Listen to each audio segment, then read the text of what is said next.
Welcome to Scofield Farm. Today I'm going to be doing a Q&A. I've only done one Q&A on here, believe it or not, and that was a full year ago, I think maybe a little bit more. So as I am out here trying to work in my garden, the very little bit of daylight that we have left, I'm going to answer some of the questions I've got from you guys in comments.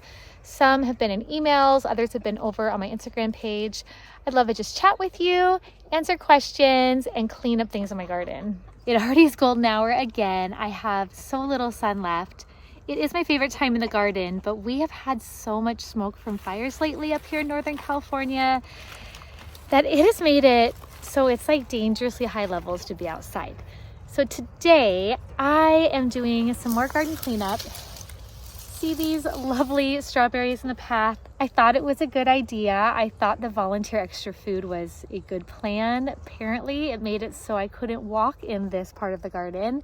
There's a lot of part of the gardens I can't walk in that need to be cleaned up. Okay, first question was about year-round gardening, which is perfectly well timed because that is what I'm doing right now.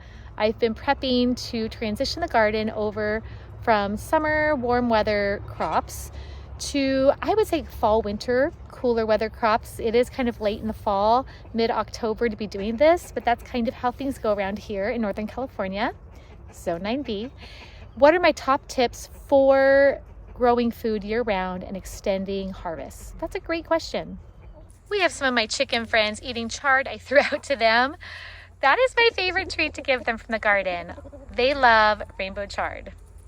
So if you're new here, we do grow food year-round. It is a lot of work, though my last video I talk about, can you grow food for your family or for yourself in 10 minutes a day? You'll have to check that out afterwards. I'll put it in the description below. But I would say my top tip for growing food year-round or extending your harvest is one, get familiar with the zone and area you live in. Every area is different. Our area, there are certain veggies that only will grow over the winter. We can only really grow cabbages, broccoli, cauliflower, even lettuce when it's much cooler than our summer, honestly cooler than our fall. A lot of our October this year has been triple-digit degrees. So, as I'm doing this, I'm pulling these up because it was not a good idea in the past, but I can share them. I really could compost them, but one thing I'd say, and these even point to it, is I would diversify your sowing. I would succession sow, even if you're not in a climate that can grow food year-round. I would look at when the best times are to grow food, different veggies, and usually there's an extension office in your area, in a part of a university, or with the master gardener's offices that will suggest the best timing to plant different things. And I would kind of plan your garden accordingly, where you might be having one thing finish up, you're already sowing something else. And starting things indoors can actually make this a little easier. I did start beets inside, and then I can transplant them out instead of waiting for them to have the room to come up from seed. That is one way I do it.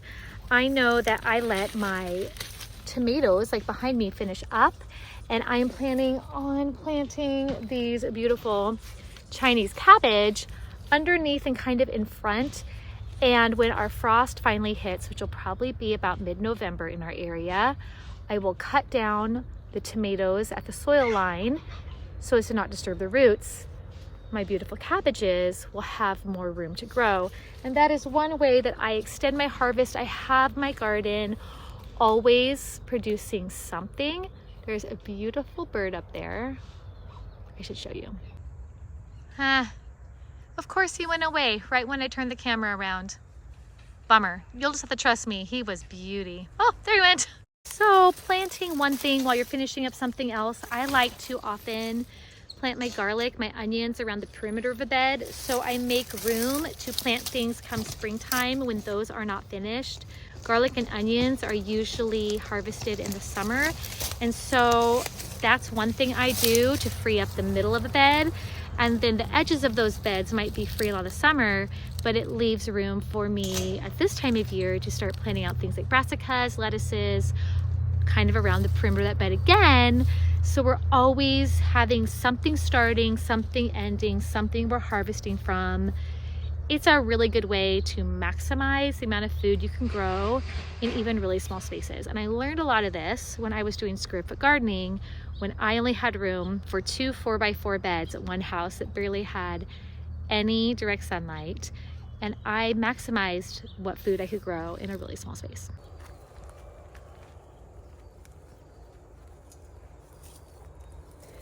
I had a question, actually quite a few, about in my citrus videos about when to feed your citrus. Why do I use store-bought fertilizer that is organic, made for citrus, but not my own homemade compost? And that was asked multiple times, sometimes very kindly and sometimes not so kindly. And I want to answer that for you because I think that that is a great question. And I'm going to answer this question as I smooth out a soil mix that we bought from a local landscape company. I'm honest with you guys here. I'm real. I'm not going to pretend to be something that I'm not. We do make our own compost. We love to make our own compost. My son, who is 16, is so good at it. I've told him that maybe he should start a business of like a worm farm or compost teas. He's got a real gift and it's definitely needed in our area.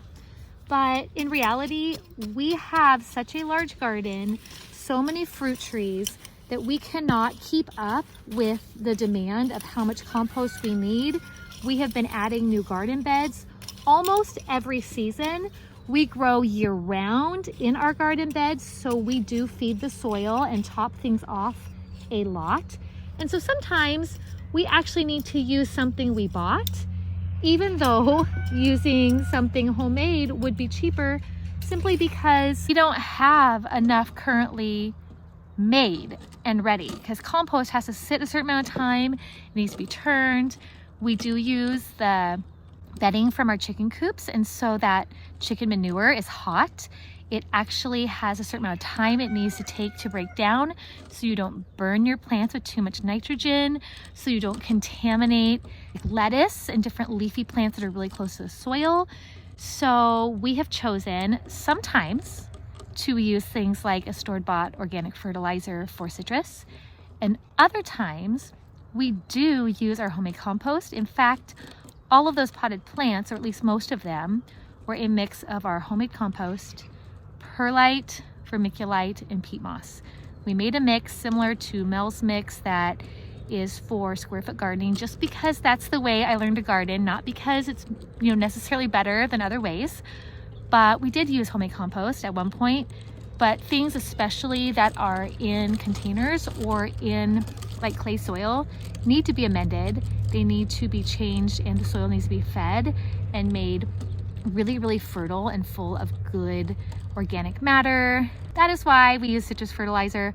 We don't always, but I do like it. I do like that it's organic. I do like that it's formulated really well for citrus, and that way I can use a lot of my homemade compost in my vegetable garden, and I can keep expanding and filling beds with the stuff we've done, because filling a large bed that's like a 12x4 bed like these are in here, it is really expensive to buy that all. I would rather use as much as what we made as I can and really get like good tomatoes, peppers, eggplant, zucchini, garlic, you know what I'm saying. Great question though, and I do appreciate it because sometimes I wonder why other people do things, and it's always great to hear different people's situations and perspectives. Another question I've got a lot of times is, when are you gonna make your homemade hummus recipe video? And guys, I really do want to. Okay, here's the deal. My husband has been making it a lot lately. It was my recipe to start with. He has tweaked it a little bit, so I kind of need to take over making it for lunch, get it back to knowing like exactly, well, approximately the proportions, because as I said, I think he's tweaked it to his own too, and I tweaked it to my own. But I've been busy with this stuff, with trying to get fall stuff started, so some of my recipe videos have had to wait a little bit, but it's still on my list of things to do. So that will be coming at some point. I hope it's sooner than later, but I gotta get these cooler weather vegetables planted out. I had another great question. I'm like kind of going to get in the video. about when is it too late to plant out garlic, and I have done a couple different garlic videos. I can link to those in the description below. But basically, I usually plant my garlic out in, honestly, the first week of November. I like to say you can remember by like Halloween to Father's Day for garlic as when you plant approximately, when you harvest approximately. But I don't think I ever plant it actually at the end of October. I think I always plant mine start of November because I'm always kind of running late, always. Now, when it's too late, my cousin, I think, said she once planted her garlic out in our area in January or February. So I think that her heads were probably smaller, but I think that as long as it's still cold, but you don't have a place where the ground is frozen, you might be able to plant it out that late. But if you're watching this right when I make it in October, this is pretty good time to plant your garlic. I will probably be planting mine in about 3 weeks or so. I want to get the brassicas, the lettuce, Chinese cabbage. I want to get all this planted first, and then I want to plant out my garlic and my onions. That's kind of what my plan is. I like to loosen roots up on the bottom before I plant out.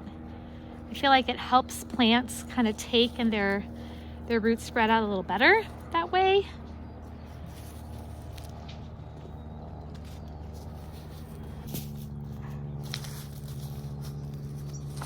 I've also had several questions about help. How do I feed my soil? My soil's suffering. What do I add to my soil? And I don't know exactly where each person who has asked this question lives. What is your soil? Is it in the ground? Is it in a raised bed? Is it in containers? So that is kind of like a real specific question. Good rule of thumb is to add compost to your soil, to add organic matter, to mulch your soil. I personally love to mulch with wood chips. They will eventually break down. You can mulch with straw, which doesn't have as many nutrients, but still organic matter. You can mulch with like alfalfa hay or something. You have to kind of watch for if it's been sprayed. That's kind of a bummer with that, but it is possible. You can mulch with broken down crushed leaves, with pine needles. There's a lot of ways you can mulch, and that will actually feed your soil. I like fish emulsion. That is a nice, gentle, slow release. I like using things like bone meal. We have a video of how we make that ourselves when we do like especially root veggies. Anything that you can put back into your soil. Remember, you're not trying to feed your plants, you're trying to feed your soil, which makes healthy microbes and just organic life going on. Worms, beneficial insects, beneficial stuff in there. And that in turn gives you a very healthy garden. It helps prevent pests. It helps you water less. It helps the nutrients be taken up by your plants. It helps with drainage or water retention, all of that kind of stuff. So start with adding compost and adding a mulch. And that's where I would start with feeding your soil. And then, it just depends on what the issue that you're having is, where I would go from there.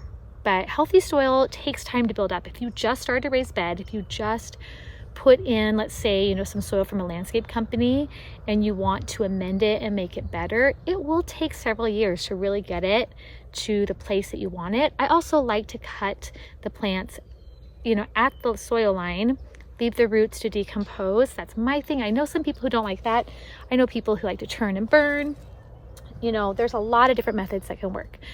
But feeding your soil with compost and mulching, I think most people would agree that is a great way to go.